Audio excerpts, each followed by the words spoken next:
going on leave, and I'll be back next month. So we will clearly be missing each other. Feel like my guest this morning, he was probably looking forward to meeting Rambo, aka Fellaris, because he himself is also aka Rambo, but we'll get into that one in just a bit. What I do want to remind you to do is download the NCBA app right now because you and I don't have time to waste, so we're not going to be going into banks to do the basic transactions. Absolutely not. We want to make life as easy and convenient as possible, and NCBA actually agree with you. So if you download that app, then you can go for it by simply doing anything you would do at a bank from the luxury of your phone. How about that? From opening accounts for yourself and other people, really doesn't matter. You can do it from your phone.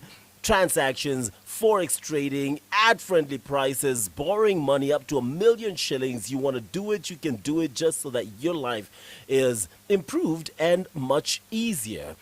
It won't be easier for me in studio because I'm joined by someone who is Kenyan, but not Kenyan, but very much Kenyan. Also, a man who is a doctor, and we'll delve into that in just a second. His name, as I've said earlier the last hour, and I told you I massacred his name, but now I think I've mastered his name. Dr. Jean-Luc Stalon, UNDP resident representative in Kenya, and with that nod, I'm figuring I got it right. Good morning. All right, so first and foremost, welcome to Capital FM. It's the Capital FM studios. I'd say welcome to Kenya, but I do believe you are more Kenyan than than me to a certain extent, because Kenya is home for you. Tell us a bit about your experiences in Kenya, how long you've been here, how much you know, speak English, Swahili when you feel the need to. Yeah, no, thank you for having me. I'm actually from this region of East Africa because I'm Rwandese and French. So I've been coming to Kenya quite often and then invested in Kenya since 2010. So somehow Kenya is home. Kenya is home. Well, welcome back home. And just out of curiosity, this doctorate in what, if you don't mind my ask? Yeah, so I have a PhD in political economy. I like that. And I did my research on a concept that I call elitist growth. So when you say elitist growth, does not mean how the elite grow. It actually means to analyze, and it's a concept about the mechanism that elite uses for capturing the dividend of economic growth. So it's the whole issue around capture within the institutions, capture within the economy, and capture within also the social and cultural sphere. So I published a book. Yeah, let's talk about that book. I published a book in French. Unfortunately, for English readers, the book is still in French, but coming out very soon. I believe by the end of this year, the book will be out in English. And this book delves into now this elite capture discussion. Exactly, but of course this is at the global level. Yes. Because one of the things that I'm arguing about in the book is that elitist growth is contrary to what many people believe. It's not an issue of developing countries only. It's an issue that is global. Elitist growth also manifests itself in developed countries, in industrialized countries, as well as, of course, in developing countries. So it's a global. It's a Latin America, it's a European, Asian, and African problem. So I discuss, I think the heart of my book is really to describe what are the mechanisms that through which the elites capture the dividend of economic growth. And during this discussion of this book, which we will be hoping comes out in English soon so we can actually take a read of it, do you also hint towards how we can battle this problem? Absolutely. So that's a great question. So the way I look at this is to first propose an index through which you can actually measure the deepness of elitist growth in a given context. So to make it in simple English, that means if there is a strong capture by the elite in a certain place, I'm proposing an index that will allow to measure it. So once you have measured it, you know what are the components where it's actually happening, then it's easier to address it. So back to your question, that is, it is through the index that you can actually now take action. The decision makers can take action to reforms, to a certain action that needs to take place to correct, the distortion. Because actually having a prominent having a prominent capture is actually an anomaly. Yeah. Capture should be as less as possible. So when it's high, then you need to find ways to reduce it. Yeah. Absolutely. And of course, from where I stand, finding this solution, being able to embattle it once we have the entirety of the picture for us through those measurements, all hinges on whether the decision makers actually want to fight this issue. Absolutely. And just to end on this, some decades back, the UNDP came up with what you call the Human Development Index. And that was a revolution at that time, because before that, we used to look at the main indicator for looking at the way of living of many people in the world was through the income. We were only looking at income. But the Human Development Index that UNDP brought on the table was enlarging the way you analyze the development, and by bringing in addition to income, by bringing in access to education and access to health. But now we are realizing that in the world in which we live, income, access to education, and access to health is not enough. And that's where I come in now with the new index. So in a way, I'm in the same vein as the human development, but going a bit further, because there are so many other now elements that needs to be taken in place in today's life. And that is where I come with this index for elitist growth. I like this because that index pretty much broadens the net so that we're able to see more and understand a bit more, in which that empowers us to most definitely be able to fight it more. Correct. Let's take a few steps back here. We will get into our discussion, but now that we're talking to a man who's written a book on this, I think it's vital that we milk as much as we can from you. Take a few steps back. Two things I am very curious to know. First, your definition of elite. What you think an elite comprises the elite, right? And then secondly, where this problem is predominantly bigger, because you've said it's global. Let's not confuse that. It's global, but from your research and from your understanding, where do you think it's more predominant? So first, on the elite, I mean, the definition of elite is something that is quite broad. Yeah. And it depends if you look at it on the political side, on the social side. But I think the safest way of defining elite is to say those that are in power of taking decisions for the society. Does not necessarily means only the politician. It's an interesting statement, that one. I mean, elite also are part of the economic landscape. Those people are pretty much predominant in the economy, are part of the elite. There's also the intellectual elite, the academic elite, the church elite, also in the cultural space, all those traditional chiefs, the chiefhood, and so forth. Those are also part of the elite. So it will very much depend. The military are also elite. So the elite is a broad concept, and to make it as simple as possible, one will say that those who are in position of power, those who are part of the decision-making process are elite. And I like that because that shows you why it's a global issue. Because in one area it could be the political class, in another area military, who are the elite or the predominant elite. In that other places would be the businesses and the economic powerhouses who then make up the predominant elite in that area. Okay, that opens my mind. I see and that understanding. you are mastering now the issue. I have you in studio, so hey, why wouldn't I? All right, so now back to the second question: predominance when it comes to elite capture globally. Which areas do we see, and why do you think that's the case? You know, if you go to France today and then you talk to the people and you tell them about, do you know the movement called Yellow Vest? Yellow Vest was Yellow Vest, Gilets jaunes. It was a movement that took place a few years back, not a long time ago, it's a couple of years ago. And this was a massive movement of protestation about the cost of life. And it was very prominent. They blocked the country for a number of days.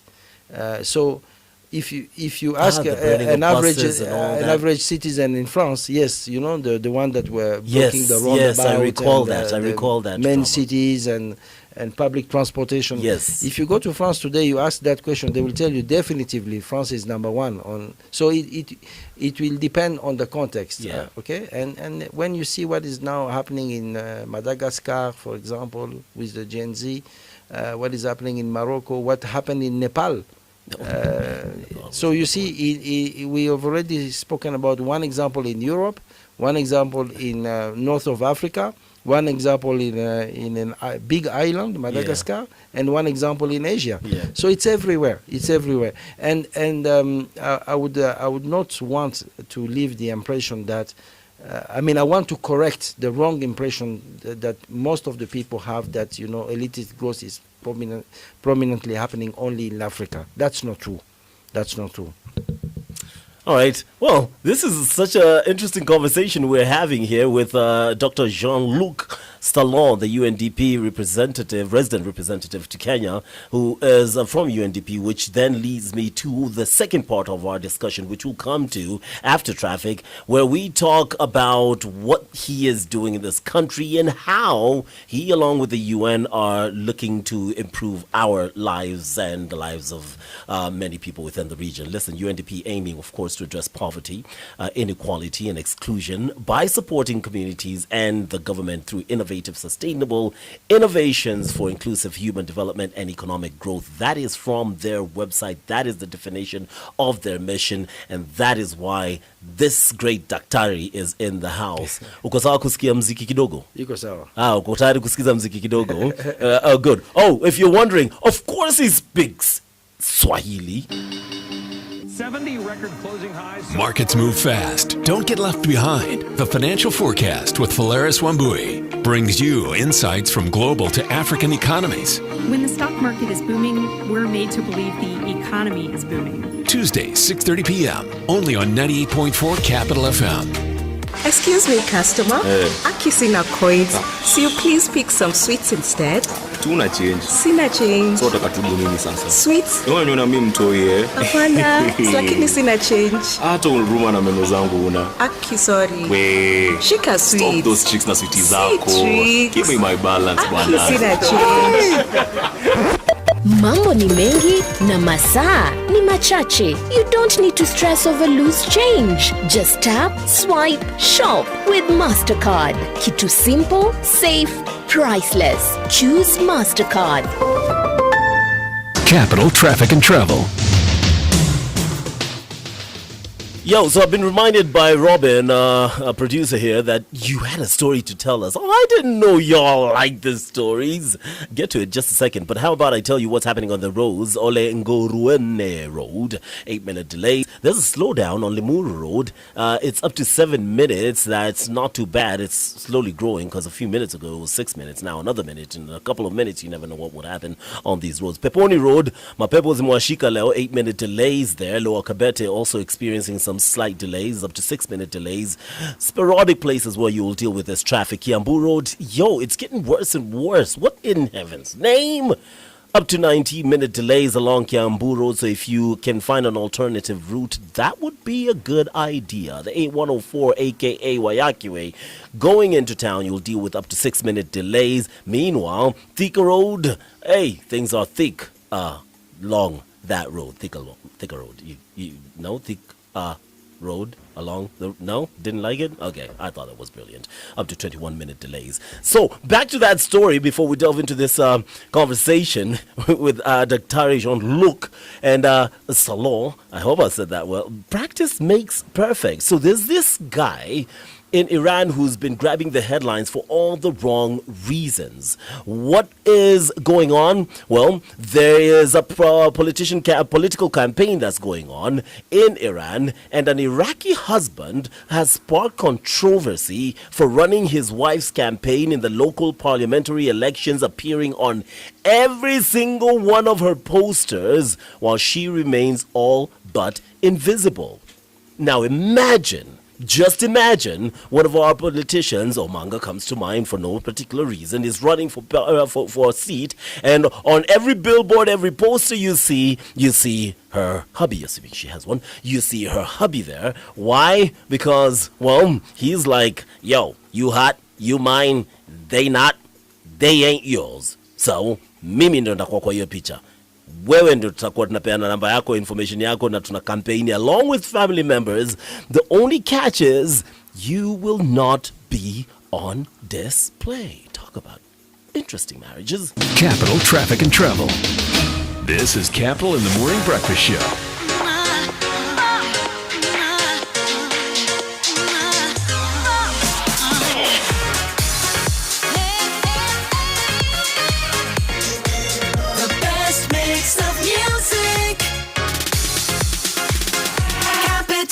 FM.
Basura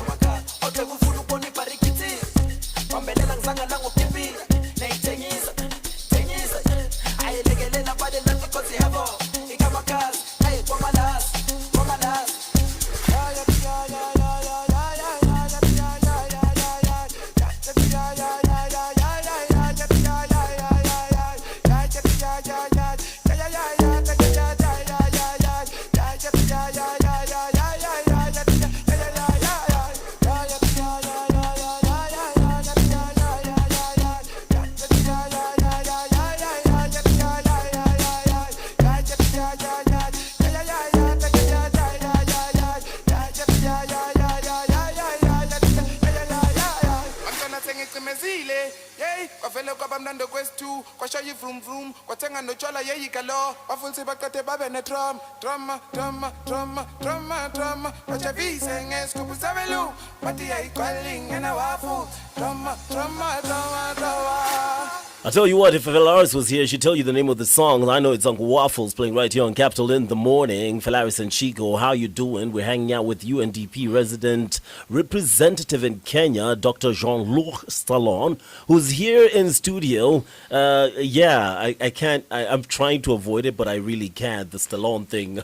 Sylvester Stallone, Rambo. You know Fellaris is nicknamed Rambo, right? I wish you two it would be Rambo 1 and Rambo 2. It was a good sequel to that movie. How many times have you heard that cliche, Salon? So many times that I was hoping you will not make it. I tried. I held myself and I was like, he must have heard it so many times. I was like, nah, I can't. Because it's a mixture of Dr. Claude Jean, you know, the Claude Van Damme thing. He's also the same kind of name. And then you have Rambo. And those two were the idols of every action hero loving kid growing up in my time. So, sorry, couldn't avoid it. It's the old guy in me. But what I can't avoid even more is this discussion, which we are about to delve into. I just saw something very interesting about a day or so ago, UNDP Kenya on X posting. Ideas are turning into prototypes at the Hacker Green Future Hackathon. Innovators were creating and are co-creating solutions for climate resilience, which is right up your alley, energy and sustainability at the Timbuktu Green Tech Hub in Konza Technopolis. All right, so mentors are guiding teams through design testing and pitching as concepts evolve into practical, scalable solutions. The energy is electric, and every conversation is shaping Africa's green future. And I love this because it leads me down straight into the first thing, point of our discussion, which is the priorities of UNDP Kenya when it comes to a time span of about a year and a half. I think that's long enough, medium enough time to evaluate what we're planning to do and how they align with the strategies of the government, which is currently in power, considering what we're already seeing here. Very good. I think it's important to situate first the role of UNDP within the United Nations system. So, you know, in the UN there are many agencies. Yes. UNESCO, WHO, UNICEF, and so forth. So UNDP, United Nations Development Program, is actually the lead agency on development issues. So because there is a kind of natural distribution of roles and responsibilities and specialization of different agencies. So UNDP is not a humanitarian agency, is the one really leading on development issues. So our mandate is mainly articulated around 4 issues. To put it simple, the first one is, which is I will say the core mandate of UNDP, is the fight against poverty. Poverty.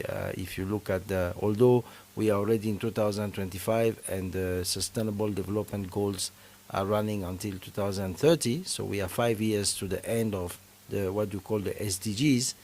There are still a lot of poverty in the world. So poverty remains a number 1 priority for UNDP, fighting poverty. Now, how do you fight poverty? Is through policy making, so advising governments, advising all kinds of stakeholders on how to address the issue of poverty. But it's also through implementation of activities on the ground that will reduce the level of poverty in the community. The second biggest issue that UNDP addresses is governance. So the whole issue about around institutions, governance systems, functioning of different institutions. So without governance, you cannot reduce poverty. Again, everything will go back to the main aim, which is to reduce poverty. Correct. Then we are also very prominent in the area of climate change, environment, and energy. That's the third pillar. in which we work a lot. And then we are also, UNDP is quite present in the sphere of addressing crisis issues, whether they are man-made crisis or whether they are natural crisis, natural disaster, for example, floods, earthquake, those are natural disasters. So UNDP is also quite prominent in helping countries that are facing this man-made crisis, so basically wars. After war, what do? You have to reconstruct the country. You have to help the country recover from the crisis. Same for natural disasters. So those are the 4 pillars in which UNDP mainly work. Of course, there are some other issues that we deal with, but those are the main one. All right. So could we try and touch on these pillars separately as we look and focus mainly on Kenya? Starting off with poverty. How big of a challenge is that for UNDP as you also help us evaluate our situation as a nation in terms of that pillar? So in Kenya, UNDP has been, I think UNDP has been in Kenya, since the 70s? 1966. 1960. Well, I didn't know it was that far. I thought in the 70s. But you see, so you will see that the variation of the way UNDP has been involved will be based on the priority of each of the decades, if we can put it that way. But just to give some example of recent involvement, one will, of course, talk about devolution. Devolution, as you know, was a key reform after the 2010 constitution, and UNDP has been very prominent in supporting the government in the implementation of devolution, because the whole spirit about devolution was to bring services closer to the people. Yes. So and of course UNDP was among others one of the agencies supporting that process to happen, but also helping at the devolution level the implementation of certain activities. That's just one example, but I can also give you a more recent example where UNDP is helping is supporting the government with what we call the credit rating. Now you will ask me, what is the relationship between credit rating and poverty reduction? Well, the relationship is quite simple, is that credit rating helps the government to have a better rate to access both domestic and international funding. Yeah.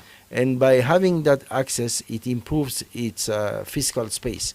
And by improving its fiscal space, it allows the government to have more space to invest money in what? In reducing poverty, in improving the conditions of living of citizens. So that is a good example, because it shows that UNDP is involved both at the policy level, but also at the implementation level. What kind of steps do you take to help the government improve its credit rating, though? Capacity building. You see, one of the problems in Africa in general is that you know that in the world there are only 3 agencies that do credit rating. Did not know that. Yeah, there are only 3 main agencies that have the mandate and the capacity of conducting assessment for credit rating. So Africa, most of the time, we have an issue with the way we have been assessed. And sometimes it's not necessarily because of the fundamentals of the economy of our countries. Sometimes it's linked to the unpreparedness or the weaknesses that in the preparation of undertaking those exercise of credit rating. So one of the things that we have been doing in many countries, but also in Kenya, is to work with Treasury, for example, with their teams to be better prepared to have through capacity building, through better preparation, to undertake those exercises. And I will not put that on the credit of UNDP, but most recently Kenya got upgraded in its notation, which is a good news. That means better notation means also better condition of access to funding, both international and domestic. It's interesting. I only focus on this economic poverty pillar because, as you pointed out, the economic angle of it is very important for the people on the ground. And surprisingly enough, it seems like the economy is struggling for a majority of the Kenyans, but the numbers tell a different story. I came upon a bit of statistics, what I was trying to recall as we were having this conversation. According to the U.S. News and World Report, buckle up, guys, you won't believe this. Most economically stable countries, top 100, obviously starts up with the UAE, Switzerland, Germany, Canada, and Japan. Those are the top 5. Australia hitting 6. My brother's there, so I kind of had to pay attention to that. The US at 13. And then I went down, saw the likes of African countries like Egypt, and I was like, at number 53, no surprises there. You have South Africa at number 62, economically stable worldwide. No surprises there. And then I hit number 86, and lo and behold, the 254, Kenya in the mix, top 100 economically stable countries. Interesting. I know. Take your time. Marinate on that. Second pillar, governance. Let's talk about that in your evaluation, or how you would rate governance in this country, the system, from UNDP's point of view. Yeah, governance is fundamental. The way institutions functions, the governance again is a very broad concept. So it depends on which angle do you take it. But what we will say is the basic of governance is what we call the rule of law. So you go back to the fundamental definition of rule of law, the separation of power between the executive, the judiciary, and the legislative.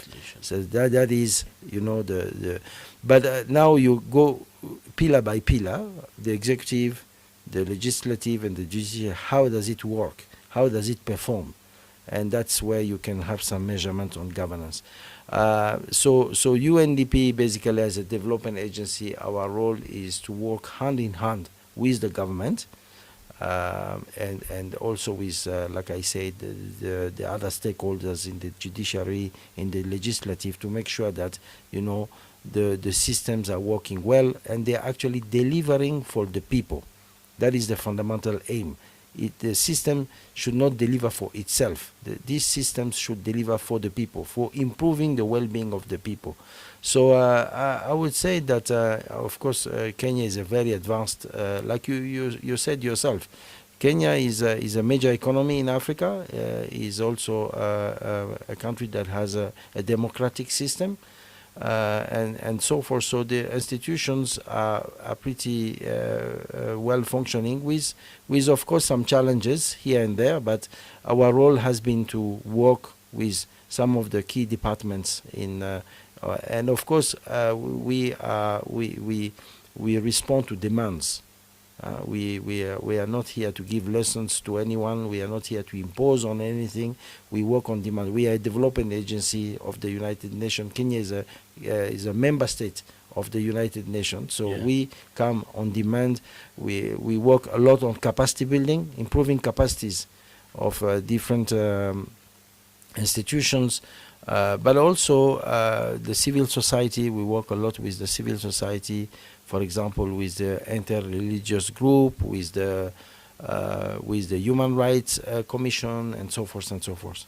It's murky waters you stepped into there, because the moment you spoke about, separation of power and working for the people, then the question popped up, which is popping up in every Kenyan's mind. Does the UNDP think that there's separation of power when it comes to the executive, the judiciary, and the legislature? Or are they actually working together in recent times, from that evaluation of the UNDP, in fighting to improve the livelihood of the people, the common mwananchi, the so-called mama mboga and boda boda rider? Yeah, you will bring me in a hardcore political issue, which is not really my role. I'm not here to judge, but what I can say as a development practitioner is that Kenya is very far from.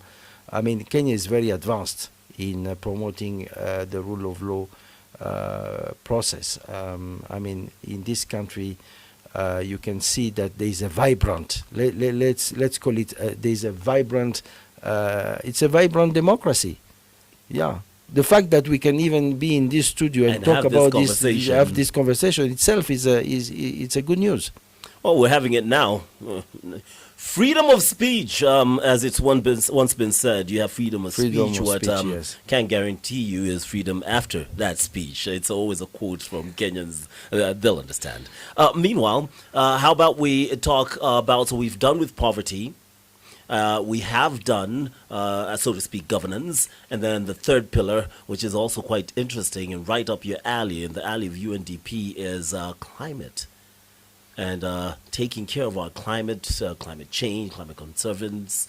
Let's touch a bit on that, because Kenya has recently been the president, very vocal on taking care of the environment. We have a whole day, Mazingira Day, set aside in which we strive to plant as many trees, going, watching and trying to protect our resources. How bad a situation is it? You know, first one has to commend the Kenya for being one of the most advanced country in the world, not only in Africa, in terms of energy production. I think about, I don't know the exact number, but about 90% of the energy in Kenya is produced by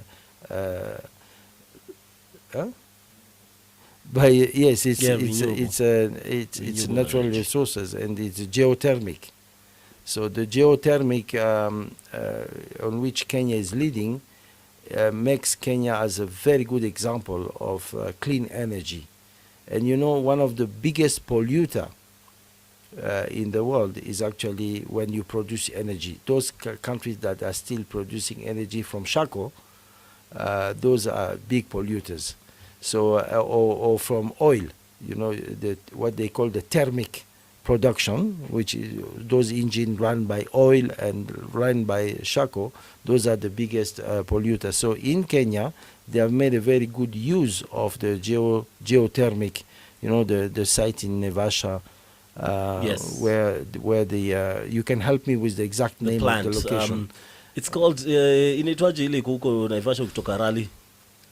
Sorry, we're talking to someone else in the studio. Just out of what's the name? But yes, I know it will come back. It will come back. The mind. geothermal plant. Yes. So yes, those geothermal plant makes a big difference in how energy is clean in Kenya. And then Kenya also is been doing well in the. So let me go back to energy production. Now you produce energy more than 90% on geothermal, but there's still some issues in the what they call the distribution, because in energy there are two big issues. One, you produce, and then second, you distribute. So in Kenya, as much as a lot of people have access to energy, there are still few areas where we can improve the production, particularly in the so-called ASAL, you know, the left behind counties. There are still people who don't have adequate access to energy.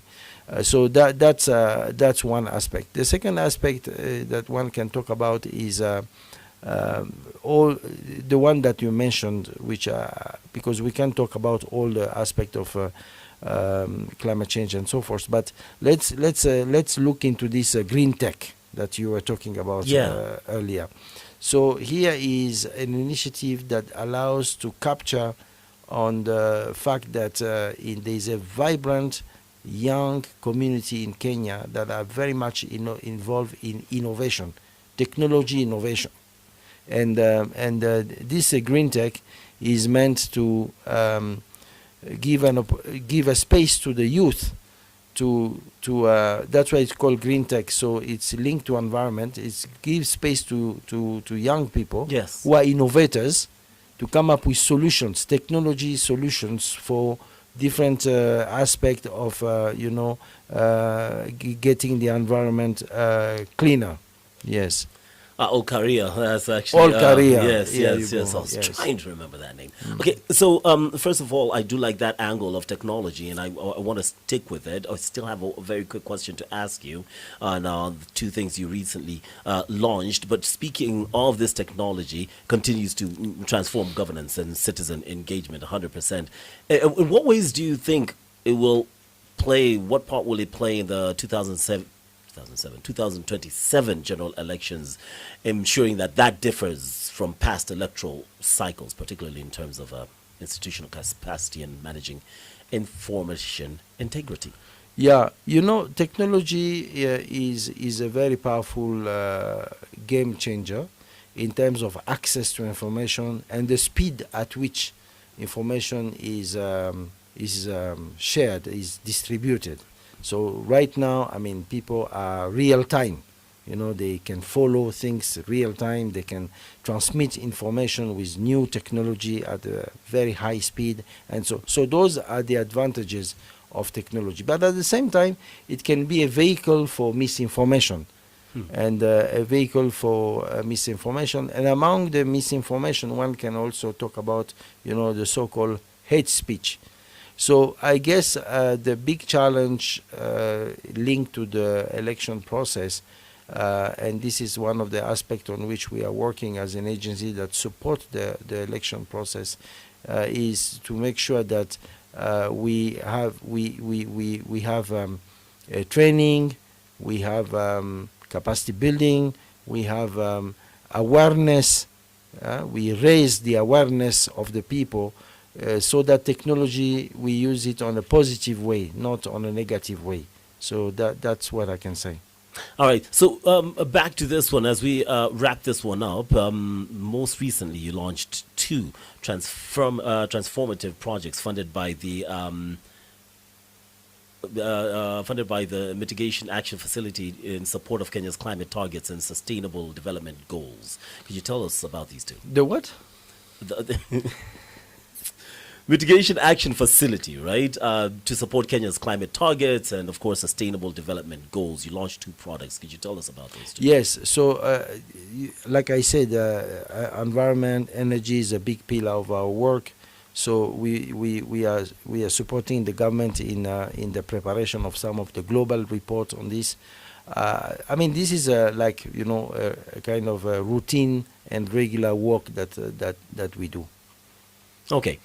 Just as we wrap up with Daktari here, I just want once again for us to paint a picture for the youth, because while we're talking about government, we're talking about the environment, we cannot forget the fuel of the future, and that is the youth coming up with the new technology. They're very innovative. They're looking to be part of governance going forward.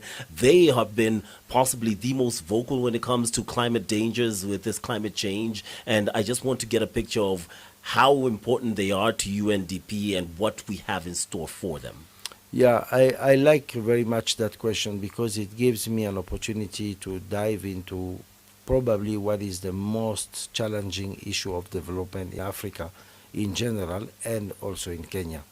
I think that this issue of the young generation, which is now, the biggest majority of our population. Yeah. Most of African countries have 70% of their population made of these young people. Of course, these young people have a lot of expectations. They want to play their role into the society. They want to be productive assets and so forth. So, and we can see already that where these issues are not properly addressed, the manifestation of it can lead to a lot of instability, can lead also in bringing the development backwards. You see what happens recently in Madagascar, what happened in Morocco, what happened in many countries in the world is linked to the manifestation of this youth. So giving the youth a future is a fundamental issue of development that needs to be addressed. So, and this is one of the focus of UNDP work. I am happy to share on this studio that we've been having a very productive conversation with the government on coming up with an innovative program, a transformative program of providing youth opportunity for jobs. Because let's be honest, when we speak about youth and so forth, we will get to the point of the main issue, and the main issue is what? The main issue is jobs. In a lot of African countries, including in Kenya, a lot of efforts have been done on terms of training. People now have access to training. Training is still an issue, but training is, there are a lot of qualified young people who have gone to universities, who have gone to vocational training centers, and so forth. And that's more on the demand side. But on the other side, in terms of jobs, give you an example. In Kenya, it is estimated that 1 million youth come in the job market every year. But there's only 200 and 300,000 jobs, which means there's quite a big gap in terms of job opportunities. So this initiative on which UNDP is working in discussion with the government of Kenya, particularly with the Treasury, is about placing youth in the private sector. Again, one of the strengths of the economy of Kenya is that there is a vibrant private sector which is one of the driver of growth and the driver of jobs. So we are looking at how we can accelerate the process of putting youth in the private sector. So we are coming with a program. We are proposing. It's not yet implemented. It's still at the level of discussion, but pretty much there. How we can place about 15,000 to 20,000 youth in the private sector per year. The second way we are looking at jobs for youth is targeting what we call the left behind counties. There are a number of left behind counties in terms of access to basic services, education, health, water, and so forth. So if we were to accelerate the access to those services, that means we will build some small infrastructure, like small health infrastructure. And by doing so, you can also encourage having youth labor to be part of that work at the county level. Again, you are providing youth with an opportunity of getting some income and so forth. So this program is the discussion is quite advanced, and we really hope that we will be able to kickstart this program in 2026. It is going to be mainly funded by the government of Kenya, with top up from some of our partners, but also from the private sector itself, because I think private sector are realizing that they need to also be part of the solution of addressing these youth job opportunities. Well, you tell us something that is very important for us here as Kenyans to hear, that we're caring about the youth, and we're grateful for that. I will say this in all honesty, for the sake of being really brutally honest, is the fact that when you talk about the private sector, we get that, other partners, we get that, the government, we have questions about that, and that's for Kenyans to understand. The president promising a certain number of jobs when he gets into power. Months later, years later, we're still struggling, and the amount of jobs being provided for the youth has been shy, extremely shy, embarrassingly shy of the promises he made. So that is a bit of a concern for us. But with UNDP there over as an oversight as well, and an encourager of good governance, perhaps this time the youth, who are the most vital part of this nation, will get their chance on that stage. UNDP resident representative in Kenya, Dr. Jean-Luc Stalon. Absolutely brilliant having you. Do me a favor, when you do get that book out in English, please come back. Give it to me, read it, then we can have a conversation when you do come back. It was a pleasure having you. Asante sana. All right, we'll let him go, start to do his work for the future of this country. Meanwhile, we'll let you understand what's happening in the country and the world around you now.